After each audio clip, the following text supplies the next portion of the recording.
Mainly the planners, we know them. Sometimes we don't know the executors, but eventually we come to know them.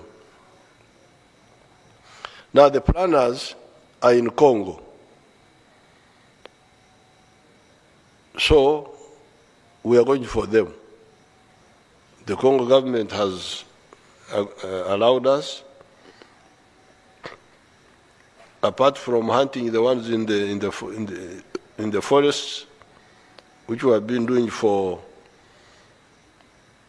since 2021, when we started. We shall go for these ones who are sending these young people to kill to kill other people.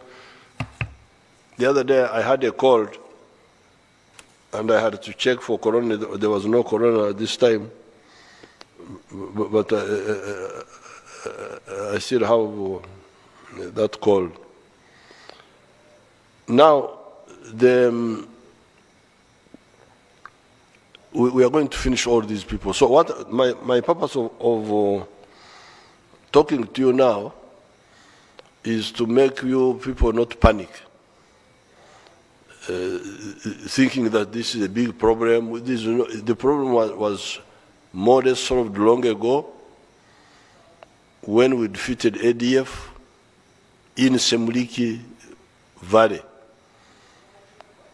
in 2007.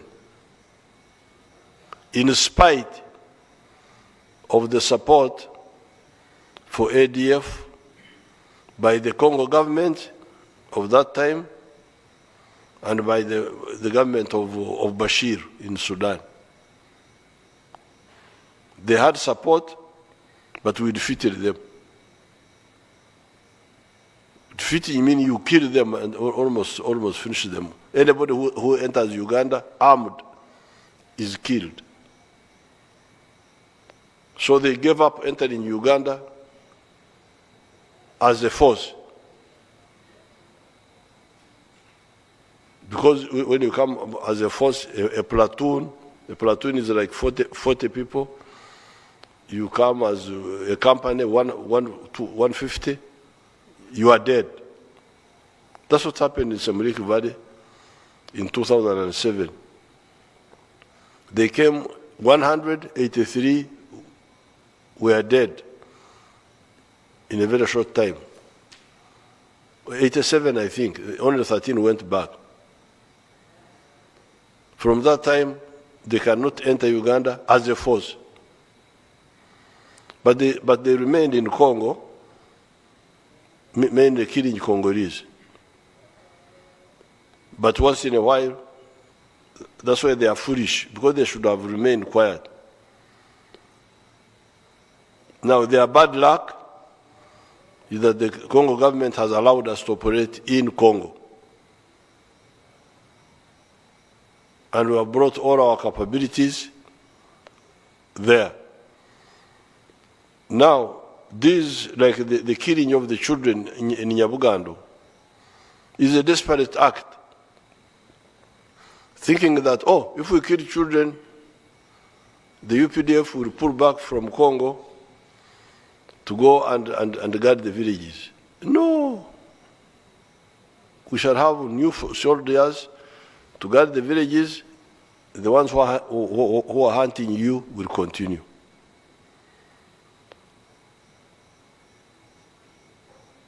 The infiltration of these people who come who come and buy, because some of the materials they use to make these homemade bombs are ordinary chemicals on the market. Those chemicals are there. So what we need to do is to make anybody who has got that idea of using these chemicals to kill people to lose appetite for doing that. You do it, we kill you. The planner will die or will be captured and prosecuted, and so will the executor. So working with the Congo government, we are hunting these people, the ones who are sending, and because we know who they are. Therefore, I don't want anybody to start panicking and think that there is a big, insoluble problem.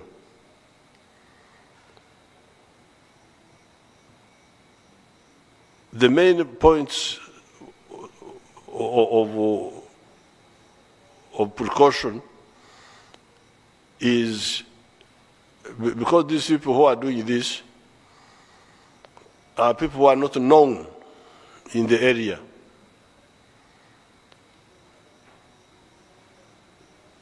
I think this is also a disadvantage for the ADF, because we have been hunting them, and many of them have either been killed or they have run away. Therefore, like in this case, the people they are trying to use were mainly new people in an area. And it's very easy to deal with that type of person. The other night, I sent a message to the Inspector General of Police, and the message was, don't allow, like in this case, they were targeting the churches. You wait for the people to go in the church, and you take a bomb there in a bag, and you leave it there, and then when you are out, you kill people. But this is if people are not alert.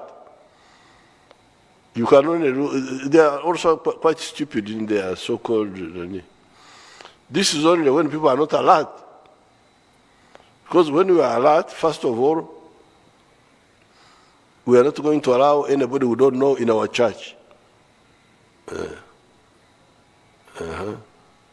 Like my church, I don't know your churches of Kampala, but like mine of Chamati, we know everybody by name. Oh, this is so-and-so, this is so-and-so, this is so-and-so. So, you come there, you are non-Chamati, you are not going to enter. Finish. We will get you even before you do anything. So Ugandans, as we are hunting these people in Congo, the authors, your job here is to see anybody you don't know and say, who are you? Police, come. Ugunoha. Onani. That's what actually caused the problems for them at Kayanja's place. Because I had alerted the police, I had sent a message to the police. You people, watch out. Anybody trying to go to the church, when he's not known in the area, challenge him. That's how we got them. Now, then, carrying bags containing explosives. You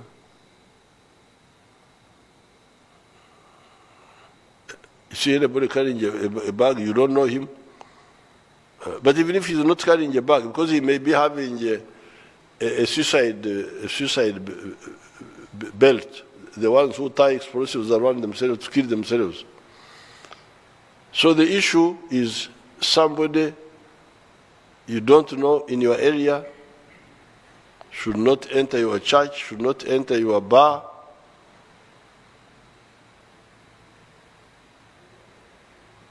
Markets are more difficult, but the markets are more organized. There they can check the ones who are entering and leaving, because the markets are in confined places. So that's your assignment now. As we are hunting the other people there, your assignment is don't allow anybody you don't know to enter your church, to enter your mosque without challenging, and not only challenging but also contact the police. There's somebody here we don't know in this area. Now, ADF, because we have been hunting them, many of them had run away. They are not known in their areas. They are using strangers in these areas. Now, for the hotels and the lodges, take particulars of people who come there. Make sure they show you their ID cards with their pictures. Like this one who had planted a bomb in Budamwaya, who had planted 2 bombs, one in a house and another one in the hotel room. He asked for a room. And the attendant had no room. And then said,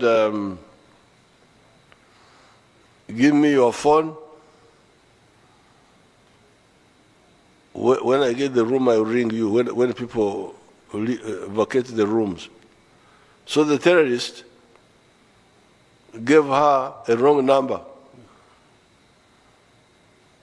So when the girl got to the room, she rang the number. The number was in Chotera, belonging to an old woman. So we had to arrest the old woman, poor old woman, because her number was with the terrorists. But then the terrorists came back separated now without ringing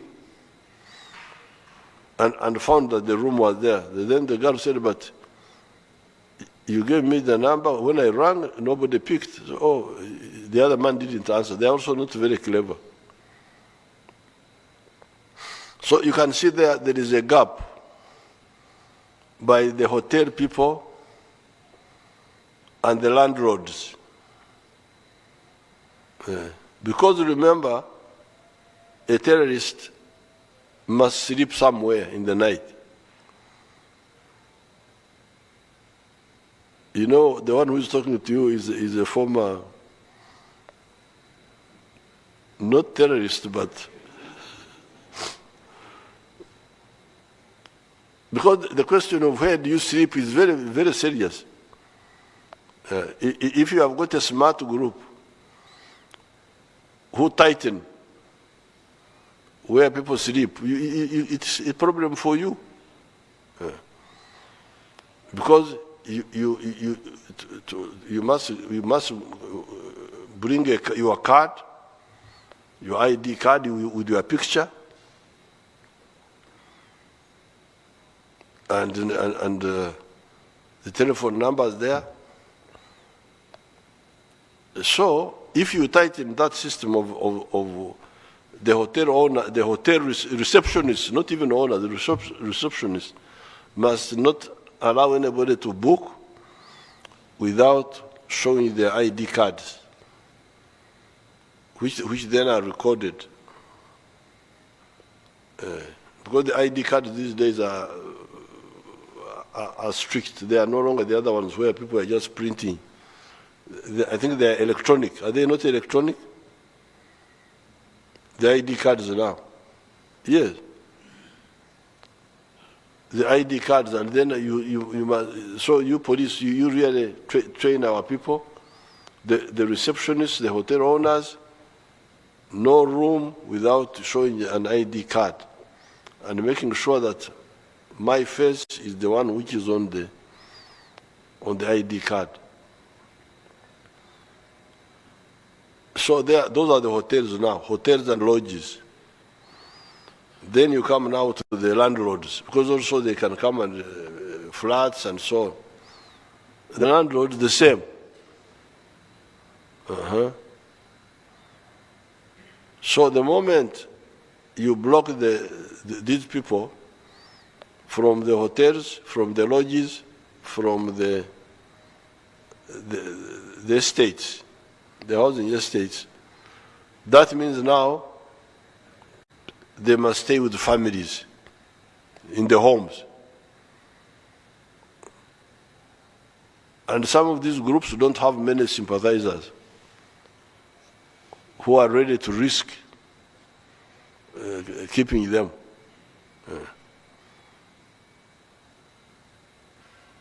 So therefore, we are hunting them in Congo. We shall get them. We are going to. We have been improving. We have been improving methods of detection. But in the meantime, this is what I ask the population to do. Number one, no strangers entering your church, please. Anybody whom you don't know in the area must be challenged and isolated and reported to the police. Nobody should enter your bar because you drinkers, you know one another.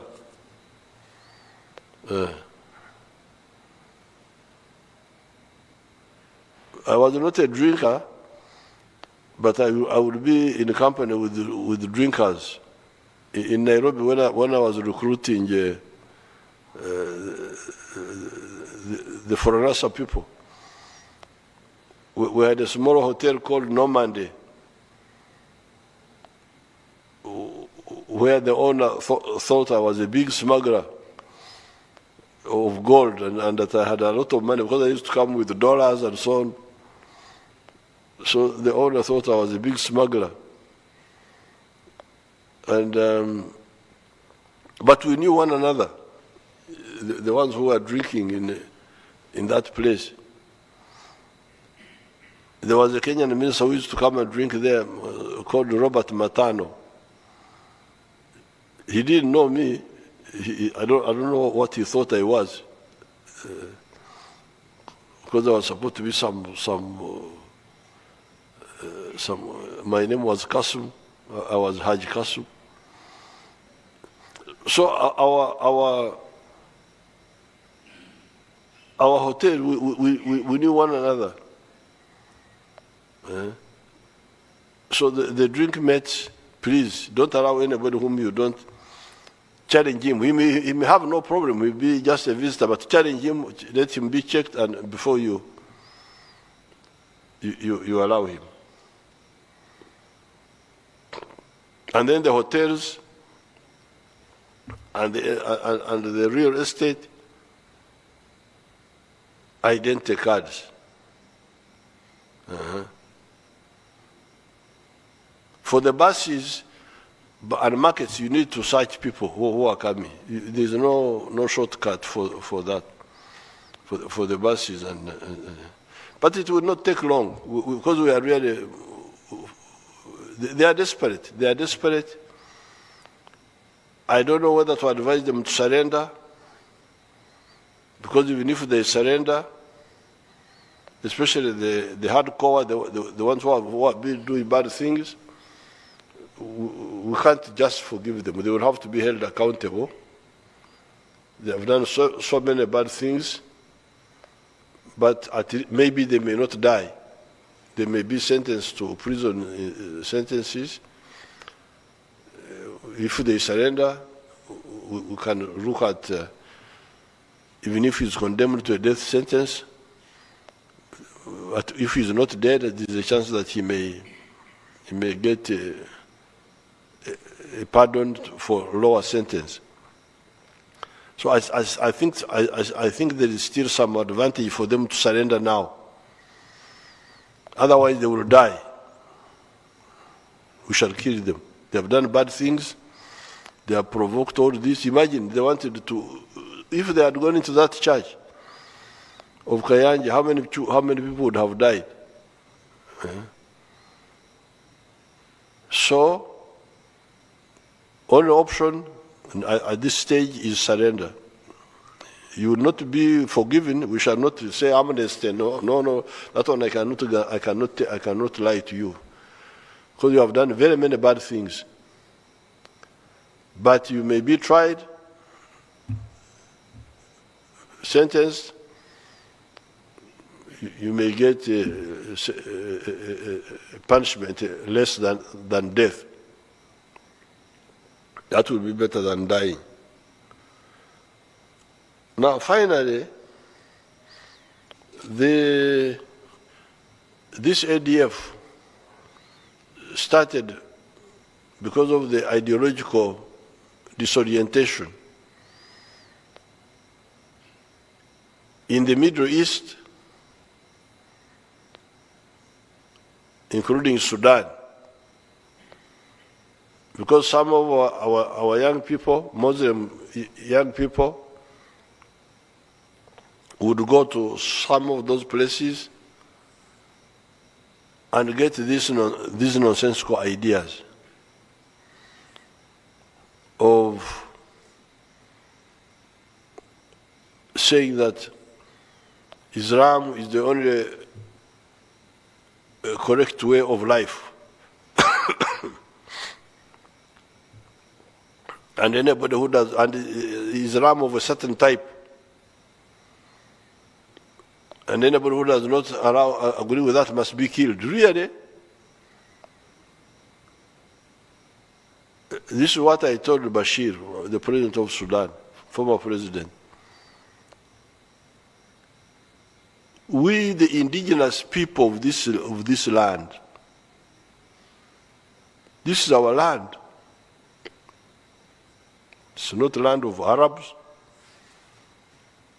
It's not the land of Europeans. It is our land. So if you are stupid enough and you go to bring that nonsense here, we teach you a lesson. I told Bashir, because they talk of haram, that they don't eat that pig. Pig is haram. Haram is, I would call it a chagaro in Nyankore.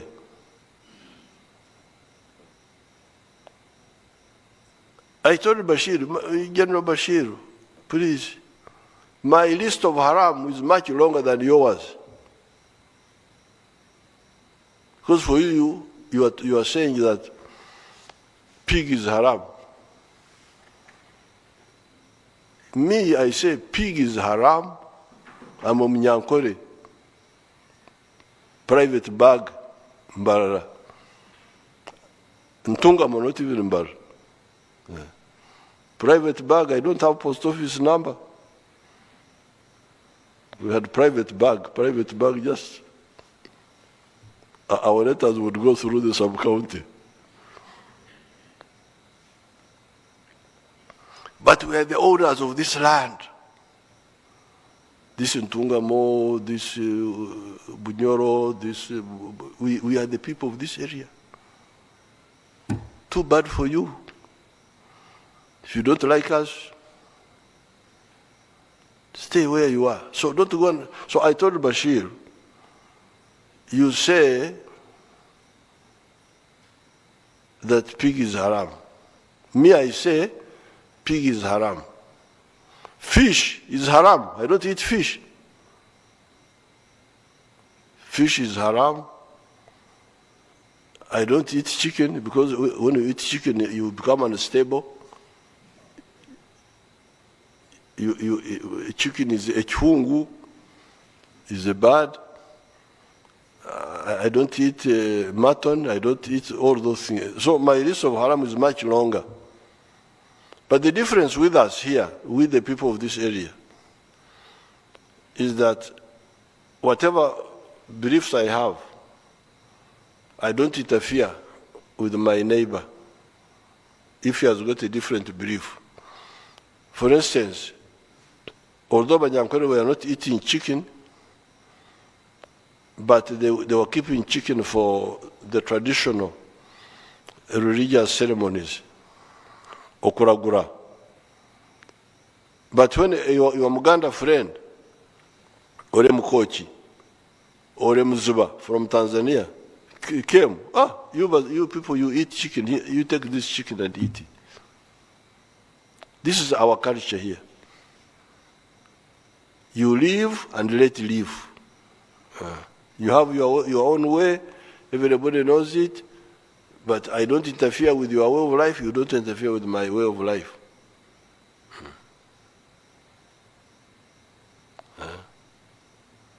That's why you would hear that a Muganda will say, Banyankore are the ones who know how to look after cows. You come and look after the cows.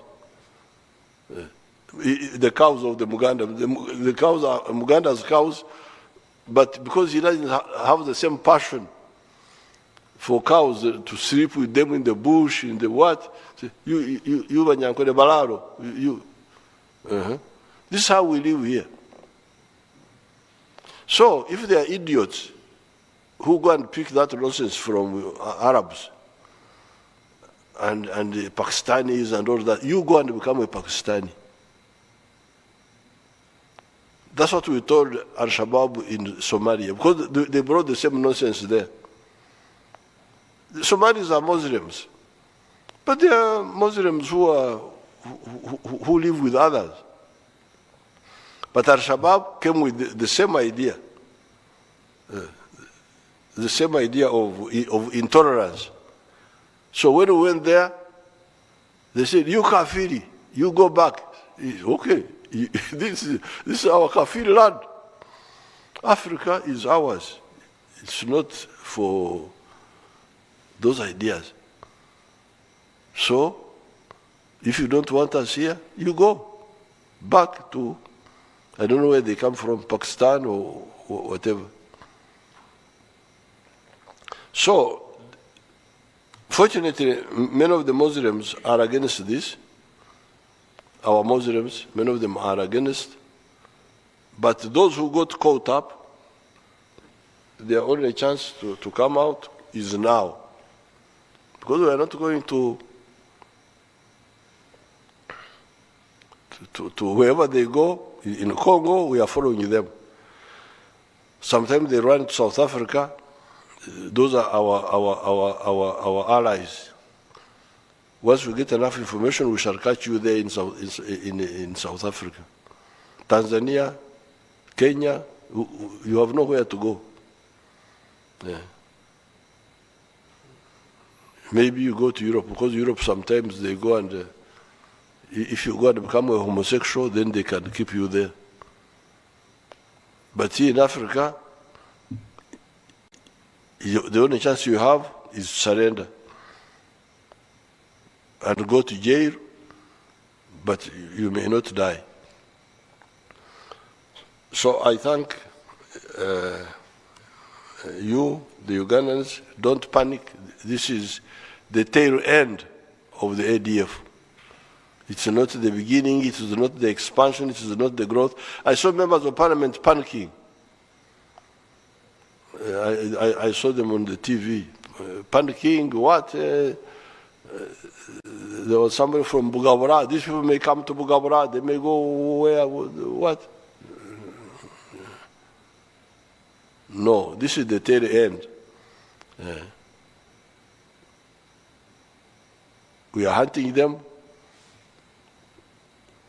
We may miss here and there, some small thing may happen, something may happen, but in the end we shall get all of them. I thank you and I wish you good luck.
NBC, inspiring Uganda.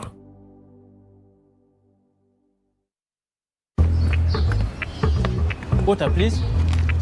Can I pay with Momo? No. Ha. Hey, can I pay with Momo? Ha. Here's our merchant Oh, very good. 7 mega? 20. Can I pay with Momo? Unfortunately, no. Ha. Baby, let's go. When paying with MTN Momo comes with more benefits for everyone, it just doesn't make sense not to have it. Hello, I've come for rent. Can I pay with Momo? Ha. Yes, you can. Pay or shop with MTN Momo and get cash back every week. It's free of charge. Use the Momo app or dial *165*3#. Do you need data collection services, data analysis and reporting, monitoring and evaluation systems? Then contact Mold Technologies, a professional research firm that has provided many organizations with timely research solutions for over 15 years. For more information, visit www.mt.co.ug or call us on 0704 913 399 or 0782 602 963. Visit our office in Kampala